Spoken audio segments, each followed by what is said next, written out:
when you're watching Captain America, the first Avenger, I truly think this is the second best intro movie for a superhero.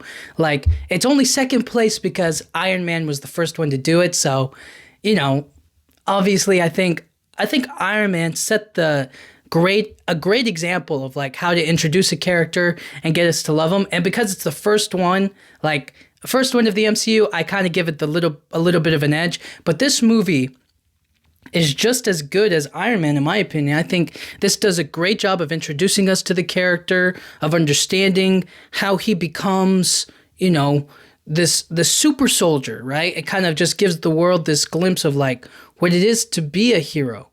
So in a time when it was war and old-fashioned values, you know what I'm saying? I feel like this movie does a great job of showing it. And this movie sets a great, connects to all of the other movies so beautifully. I feel like if this movie came out in 2008 instead of The Incredible Hulk, it would be just as good. A lot of people would regard it just as good as Iron Man. But because it was the last one, it kind of feels like, of the four of them, because it was the last of the four of them, it kind of feels like, oh, now they're kind of putting all the pieces together, so to speak, It connects him to... Okay, first of all, Steve Rogers, Captain America, he was the first one, right, in the 40s, and it connects to Howard Stark, who helped Dr. Erskine? Is it Eskrin or Erskine? I think it's Dr. Erskine. Erskine, something like that. It helped the doctor who created the serum. So Howard Stark is connected, who is Tony Stark's father. And then it connects to Peggy Carter, who is a founder of S.H.I.E.L.D., which is the organization that Nick Fury is a part of that starts talking about the Avengers. It connects to Bruce Banner because he tries to recreate the serum that the doctor made to make Steve Rogers. And then it connects to Thor because of the Tesseract, right? They left something behind on Earth, and that we got a hold of, a glimpse of, something that became a part of our planet and became a part of the war and was something that Steve Rogers was. It was all connected right there. It was all the setup. It was like all the perfect pieces in this movie, Now, there are any number of things that could really dissuade people from that, you know what I mean? It probably needed to be the last one in order to put all of those pieces of the puzzle together, maybe. It's a little unclear how... I think, obviously, when they were first starting out, it was just about getting all of these heroes together for the Avengers, I think. I think that was the clear direction they were headed. I just don't know if they had figured out all of the basics yet. So they greenlit Iron Man, and then they greenlit The Incredible Hulk. Two big, I mean, I wouldn't say gigantic, all right? Maybe I'm being a little too much with it. I think Spider-Man, X-Men, I feel like those were bigger franchises, or early on things that were explored at the time. So it seemed like those were bigger superhero names. So they went to like B-list, C-list characters that they had on their roster, and they were like Iron Man, The Incredible Hulk, Thor, Captain America, right? Like that was the idea. But I don't know how early in the process they had put all of those pieces together, So if in 2008 it was Iron Man and Captain America both released in the same year, I think people would see this movie in a better way, I guess. It wouldn't be so far down. But anyways, I really appreciate the way that they take they took time to really show us who Steve is as just this, as this little guy, as this nobody, as this person who wants to be of service, who wants to be a part of something bigger than himself. Being a part of the army doesn't mean he's going to be the strongest soldier out there. It just means that he's going to go out there and fight, And that's all he wants, is to contribute in a meaningful way, just like any other man, that's forced to go, right? That's drafted, that's made to go over there and fight for the war. He wants to be a part of that. And he can, but he can't, because he has, I mean, if you look at his symptoms, like his diseases and whatnot, you know what I mean? They found him ineligible for his asthma alone, He's short, he's skinny, probably can't run. He just wouldn't make a strong soldier for it, you know what I mean? And then it kind of feels demeaning for somebody like him, or for somebody who's like, I want to do something more. I want to do something greater than to, I guess, to do the little stuff. It feels like I'm meant to do more, and that's something that I feel like everybody can kind of relate to. Is that like you're forced to do like the little things, and then you're kind of like, but I can do more. You know what I mean? He references it to I don't want to pick up scrap metal in my little red wagon. You know what I mean? Like little Timmy. I want to be at the war. I want to fight. Even if I die, even if I get shot by a bullet, even if, it's just to save you or save anybody out there. At least I was out there, and at least I contributed, At least I died for what I believed in, for what I thought was right, along with everybody else too. And instead he is forced to stay and forced to continue to be rejected and pushed to the side and told, you can't be this thing. You can't be this soldier. I don't think everybody can relate to wanting to be a soldier per se, but I feel like everybody can relate to like some form of rejection, some sort of like, I want to be this, but the world tells you, no, you can't. You know what I'm saying? And he still tried, and he tried, and he tried.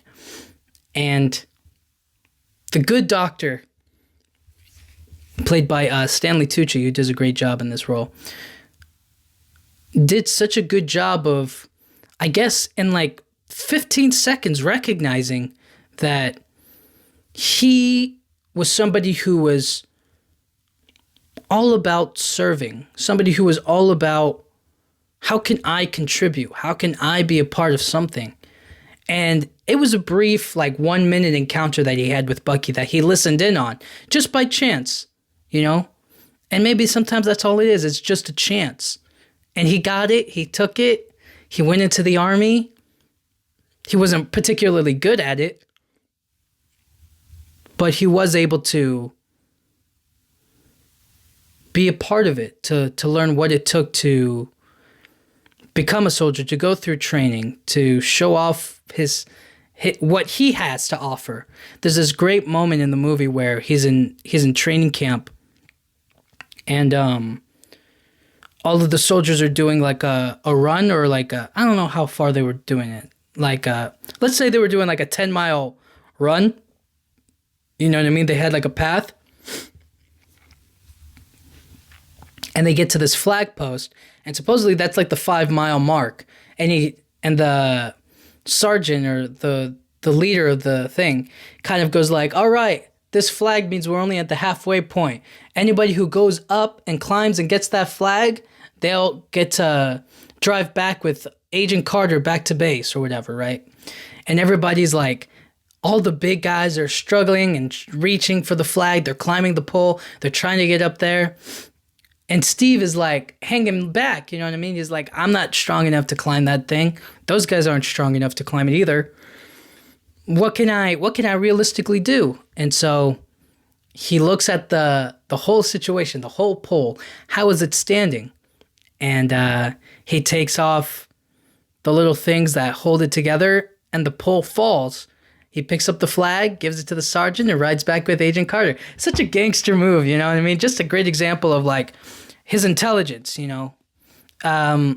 Obviously, I think that for me, I would have done the exact same thing, right? I don't know too many people nowadays who wouldn't do that, right? But, for the time, and it just goes to show that he was smart even before the serum, or he wasn't gifted his intelligence because of the serum. He was already smart to begin with, you know? And man, there were so many great moments. There was the time he was like getting beat up, where he says, "I can do this all day" for the first time. I thought was cool. There was, what else was there? Him picking up the trash can and using it as a shield, and then still getting his beat up. I think those are really good moments. You know, I think those are really cool times to see him still fighting for himself, fighting for what he thought was right. You know, no matter if he kept on losing. It was also nice to see him try dating, so to speak. He was trying to, I mean, it was a double date, but, you know, the girls weren't all that interested in him. I thought that was weird. I thought it was like, what are they doing? Like, he offers, like, one of the girls peanuts. It's like, he's offering you, like, a little snack. And she was like, ew, you know what I mean? I was like, what? What's going on here? I was like, that was not worthy of, like, an ew. I was like, okay, now she's just being mean for no reason. You know what I'm saying? I was like, what did he do? He was like, hey, do you want a snack? Do you want, you know what I mean? He's providing something. Anyways, the Stark Expo, I thought was really cool, where he was doing that levitating car. But anyways, he goes through the process, and now we're getting to the really good stuff. He is picked by Dr. Erskine to essentially become the super soldier, to become the guinea pig, to become the test subject, to see if it can work.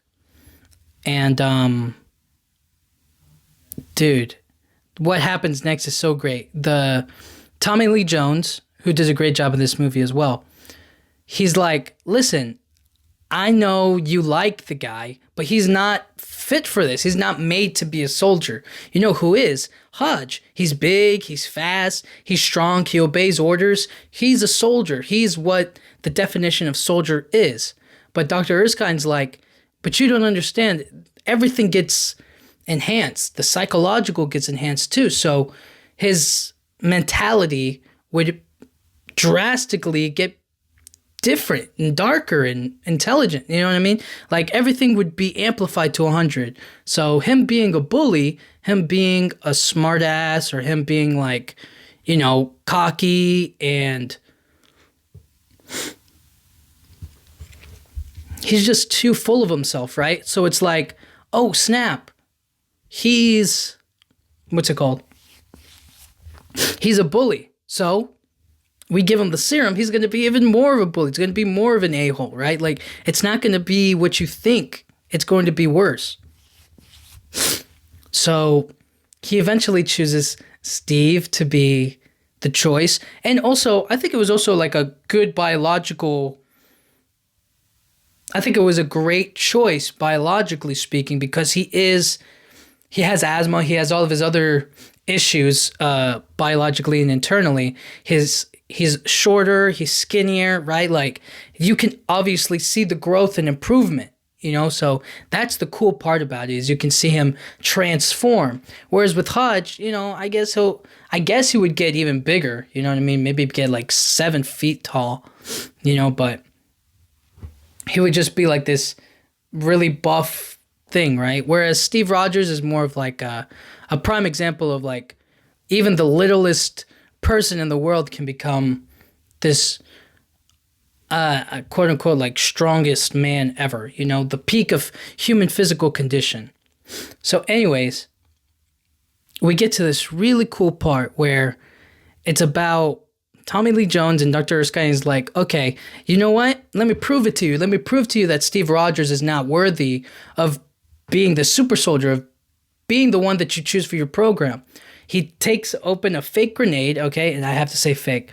He cracks open the grenade and he throws it. Now, the only people who don't know it's fake is Dr. Erskine, Peggy Carter, and everybody there, all the soldiers, including Steve. He throws the grenade on the ground and he goes, "Grenade!"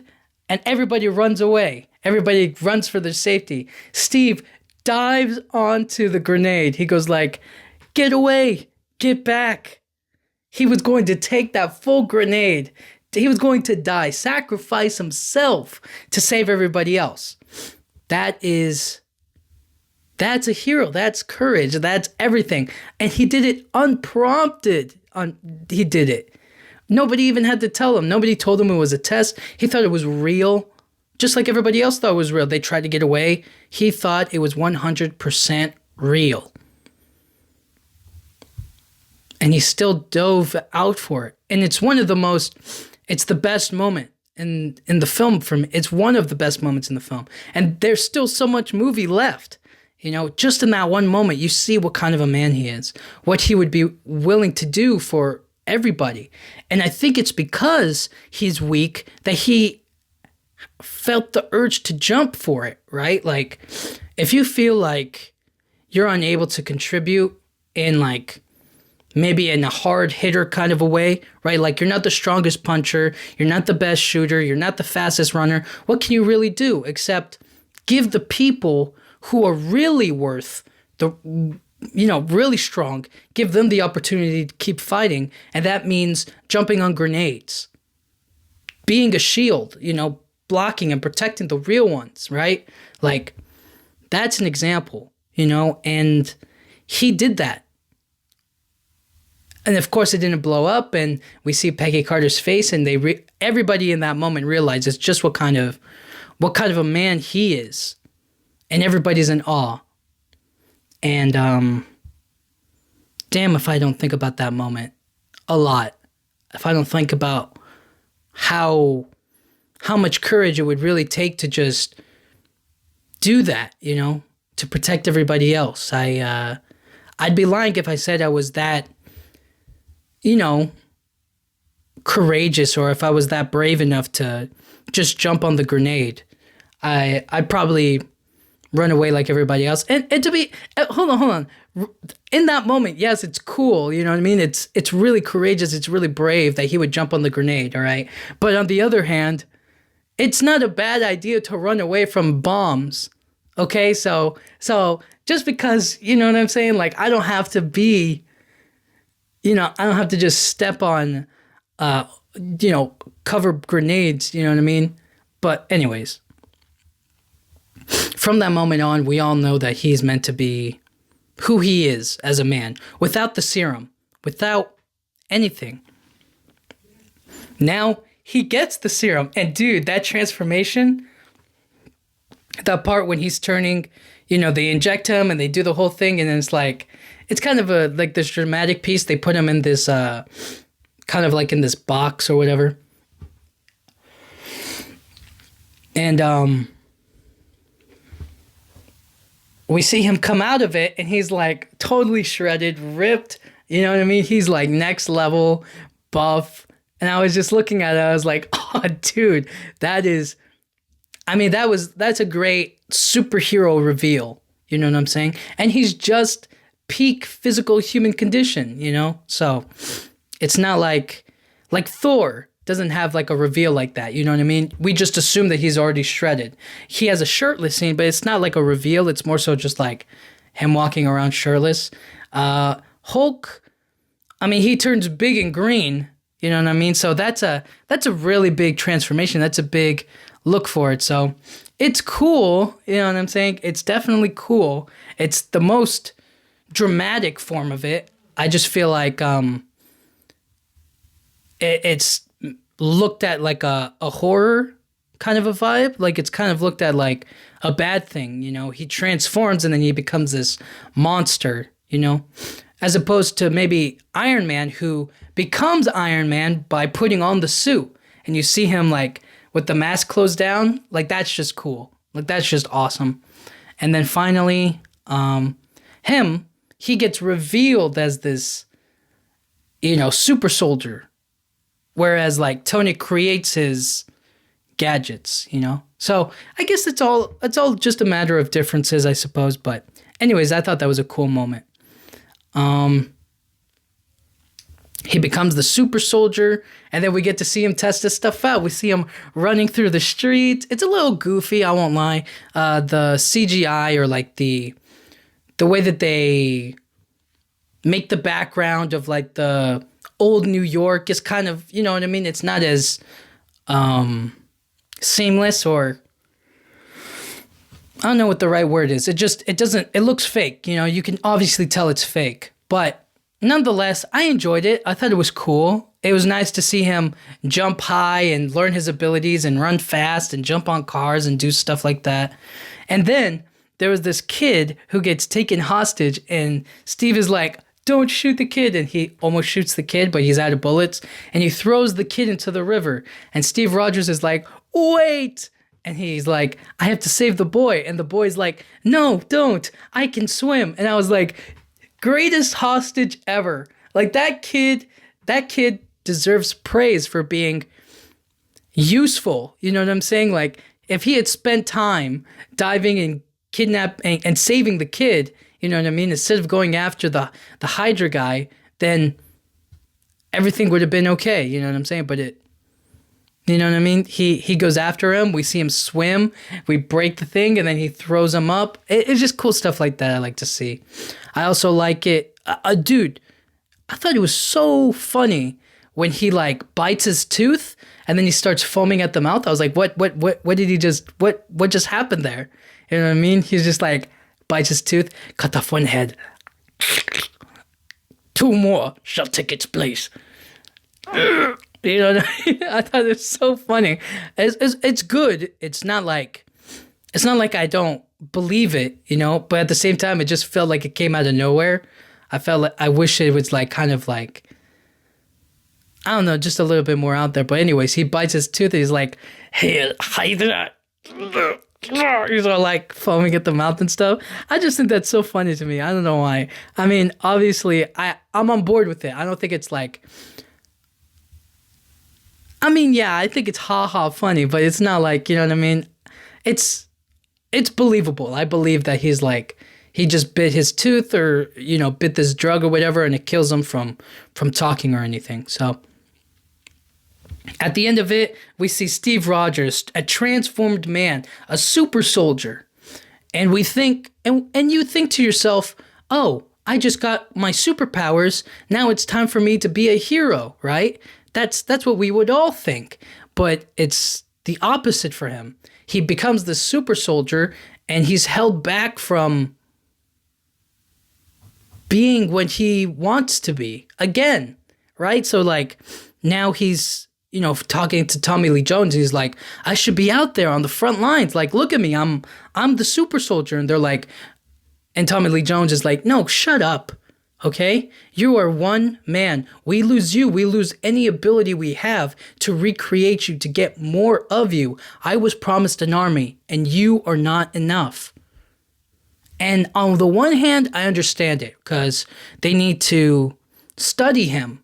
They need to learn about him, learn from him how to replicate the serum, because I guess Dr. Erskine didn't write it down out of fear that other people might take it learn the serum and take it from him.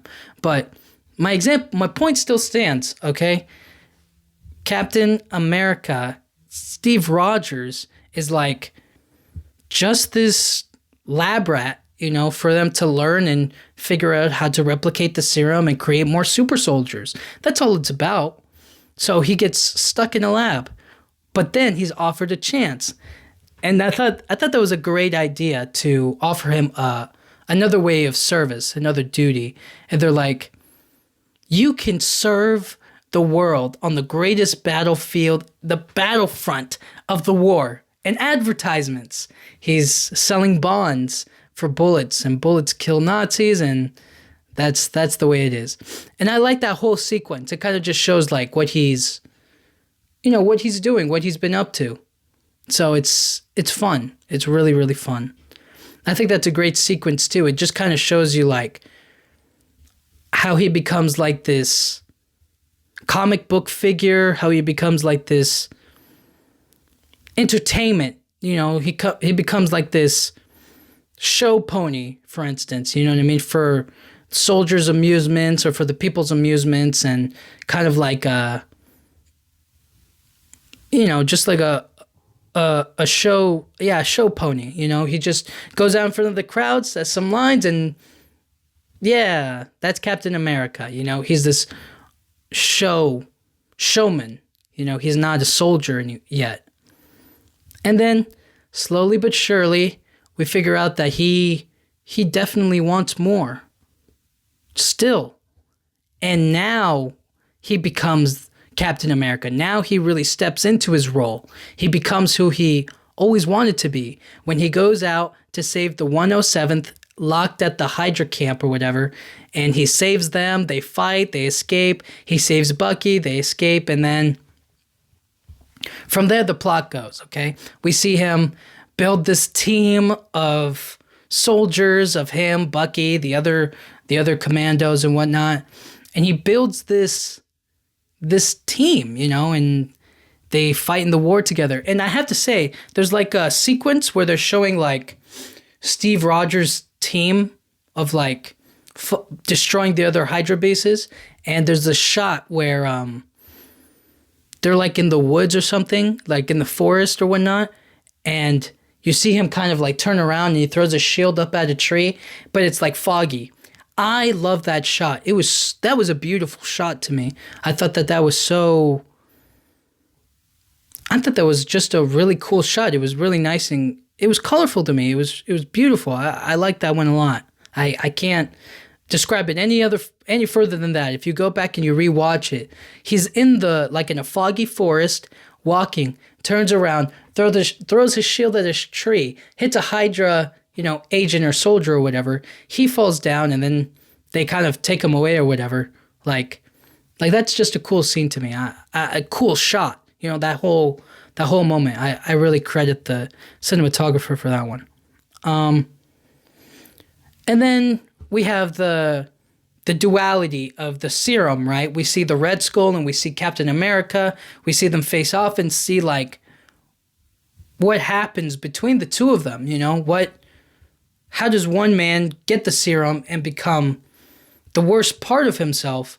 And how does another man get the serum and become the best part of who he is and then some, has the body kind of match his soul and and vice versa, you know what I mean? His soul matches, his body matches his soul, you know what I mean? It's like,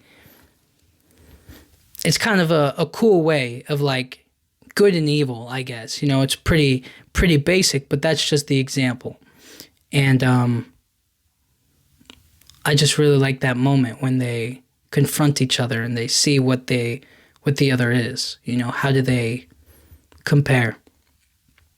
So now we get to what Hydra's really after, what the Red Skull really wants, and he just wants to blow up and destroy everything and throw bombs at the world. And we see his obsession with the Tesseract. We see his, the Red Skull's obsession with, I guess, also himself and with Hydra and what he wants for everything. We also see, unfortunately, we see Bucky die, which was, that's just very unfortunate. It's so sad what happened to him. And then we also see how Steve Rogers would grieve. He can't get drunk. And I think that's kind of like a downside, you know what I mean? He can't grieve like everybody else. He drinks a shot of alcohol. He drinks a bottle of alcohol. And his body will process it faster than he can really take it in, so he can't get drunk. And it's just like alcohol, it can't be a vice for him. He can't be like everybody else because he's so much better. So it's like he's left alone to grieve. And it's really sad. And it's like one of those few moments where it's like, oh, he can't like... On the one hand, it's like he could eat donuts and he'll still be in great shape. But on the other hand, it's like he can't have like... There's no vice for him. There's nothing for him to like numb the pain or his emotions or his feelings. He just has to feel it and take it. And in a lot of ways, that's what makes him, I guess, is like also a bonus, is that he's able to really feel it. There's nothing that he can really do to, I guess, numb or go through depression, I guess, in the same way that you and I may have, You and I can go get drunk and experience that pleasure of like alcohol and drinking, but not him. And that's sad, you know, for the context of this. You know what I mean? I'm not saying I want him to be like an alcoholic or anything. I'm just saying it's like he's able to, you know, just enjoy his life. Just feel being drunk and upset and loose, you know, but he doesn't get it. And then comes the final confrontation. And I think in terms of final battles go, I like this one just fine. I mean, it doesn't do anything crazy over the top until, like, I guess the very end. It all works for me. This whole movie, it just works for me. It's not like too crazy, but it's also not like, you know, too realistic either. Like, it's just in that middle ground of like reality meets fiction, and it becomes this story. And they do a really good job balancing it, I feel, in my opinion. So anyways, he faces the Red Skull one more time. And now it's just a matter of like facing Hydra and getting this all to a close, you know? And there's this part where Steve is like getting beat up by Red Skull, and he's like, I could do this all day again. Oh, but before I forget, Stan Lee cameo when Steve Rogers was supposed to get like this Medal of Bravery, and then Stan Lee is in the audience and he's like, I thought he'd be taller. Like, I thought that was funny when somebody else comes out because he wasn't there. Anyways, finally, he confronts Hydra and the Red Skull, but then he kind of wants to know, like, okay, why are you so special? And he's like, I'm not special. I could be anybody, and that's what it's all about, people. That Steve Rogers could be me or you or anyone. We could all just get this serum and become the best version of ourselves, the strongest version of ourselves, you know? So then it is Red Skull who gets away, who doesn't die yet. Or, you know, whatever. You know what I'm saying? So then Steve Rogers goes chasing after him. And the Red Skull is in like this big jet with like bombs on it. And he was going to bomb the entire world or whatnot. And so Steve Rogers is like chasing the jet, but he's like super slow. I mean, he's running faster than I could, you know what I mean? But like, you obviously know he's not going to get there. And then Tommy Lee Jones and Peggy Carter show up in a car and he's like, get in. And they start driving him. And I thought that was cool, the way that they showed like the old fashioned technology kind of like having real speed and boost to it. And then this one kiss changes everything between Peggy Carter and Steve Rogers. He's about to jump onto the plane and she's like, wait, gives him a kiss. And I was like, oh snap, like that one kiss is enough to hook a man for life. You know what I'm saying? And then Tommy Lee Jones makes a joke. He's like, I'm not kissing you. And so Steve Rogers jumps. He gets on the ship. He fights Red Skull again. And they have like this confrontation, this fight. And again, it's all about power for the Red Skull. He's like, you could have the power of the gods, the Tesseract. It's right there. We could be the strongest of humanity, the evolution of humanity, you know? The future is now. And he's like, it's not my future. Shut up. You know what I mean? Not knowing what's about to happen is going to happen. But anyways, essentially, they have their fight, and then for whatever reason, the Red Skull picks up the Tesseract with his bare hands, and it teleports, and it like disintegrates his body, I guess, and it opens up like a wormhole, and he gets blasted somewhere. You know, who knows? I'm pretty sure he's dead. But whatever, you know what I mean? He gets teleported, the Tesseract falls into the ocean, and that's the end of it. And now Steve Rogers has a plane full of bombs in the middle of the ocean, and he has to make a decision on how to best save people. And he chooses to sink the ship and he has one final talk to Peggy about them going on a date together, telling the band that they'll play something slow, that she'll teach him how to dance, that he better be there by 8 p.m. on the dot. And then he lands into the water. Water fills the place. He freezes. And then 70 years later, he wakes up. 70 years later, he's found, and it's realized that he's still alive. 70 years later, and in the past, we won the war. Captain America is idolized by the soldiers that fought alongside him, by Peggy Carter, who founded SHIELD with Howard Stark and the others, with just the impact that his legacy had. He is connected to Iron Man and Bruce Banner and Thor through the Tesseract and everything. It just all fits together, So, long story short, this was a great superhero movie. A great example of how a superhero movie can be done right. And I also think that it's just such a crazy story. Unlike the other ones, unlike Iron Man, we see him change for the better. We see him contribute to the world with his Iron Man technology and suit, and that's a big deal. But it's another thing when you're like in the past and then you come into the future, come into the present. You know what I'm saying? It's a bizarre feeling. It's really crazy. And that's a crazy story. So the fact that he survived and he's still alive. And then there's that final scene where he wakes up, he notices that he's being lied to and deceived. He escapes from the SHIELD place.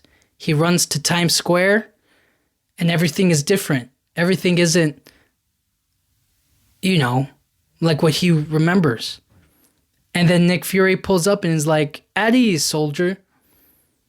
Tells him the truth.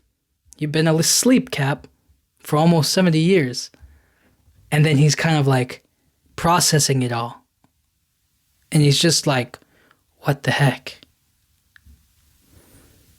And then the final line of it just being like, "I had a date."